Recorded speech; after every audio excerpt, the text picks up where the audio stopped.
Nuclear power.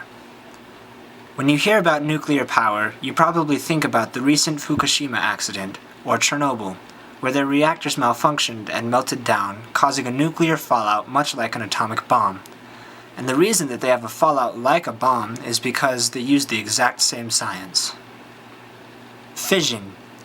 Nuclear fission is where you take an atomic particle, like a stray neutron, and shoot it at a large atom, like plutonium, to split it into two smaller atoms. This reaction of splitting gives off a lot of radiation and energy. It causes a chain reaction in other atoms, making more and more radiation. This is what makes a bomb so devastating, and this is what nuclear fallout is. Normal fission reactors are in a large pressurized steel container filled with water. The radioactive material is shaped into rods and placed in the water, but this material, usually down-blended plutonium, if left on its own, would heat up way too hot and cause the whole facility to melt down and fill a large area with radiation. To prevent this from happening, they place material, usually boron, that slows down the nuclear reaction, giving the plutonium time to cool down.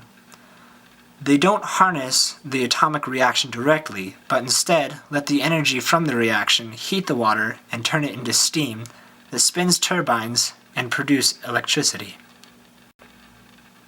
Another issue that needs to be dealt with is the leftover waste. After about 18 months, the plutonium in the reactor needs to be replaced. But the waste plutonium can't be destroyed, so we store it. Most of it is taken and buried in Utah. Now, just because it can't be used in the reactor doesn't mean it isn't radioactive anymore. It takes about 10,000 years for its radioactivity to cool all the way down. This means that we have a long time to wait before our own backyard is completely cooled down. Some of the cons of a nuclear plant are pretty bad, but that doesn't mean all hope is lost. A young scientist named Taylor Williams has designed a nuclear plant that is built underground so that it is safer in case of accidents. Its fuel source is a radioactive salt that can be made from the plutonium that are in our old nuclear warheads. And this salt doesn't need to be refueled for over 30 years. It is smaller than a normal reactor and more efficient, and this young scientist is only 18 years old. With people like Taylor Williams, the future of fission reactors looks bright. But that is fission. Now let's talk about fusion.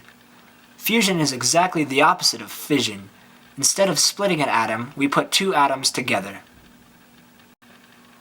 This still gives off radiation, but a little less than what fission does. But it gives off more energy than fission would ever give you. The place that we can see this naturally occur is in our own sun. Each star is a giant fusion reactor. Currently, scientists are working on a power plant that uses fusion to create their own star. It uses a bunch of lasers to shoot at a pellet of solid hydrogen to create a star the width of a human hair. When this reactor is fully operational, it would produce enough energy to supply the entire nation with electricity for over a year. Nuclear power has both its good side and bad, and it is getting better with every year.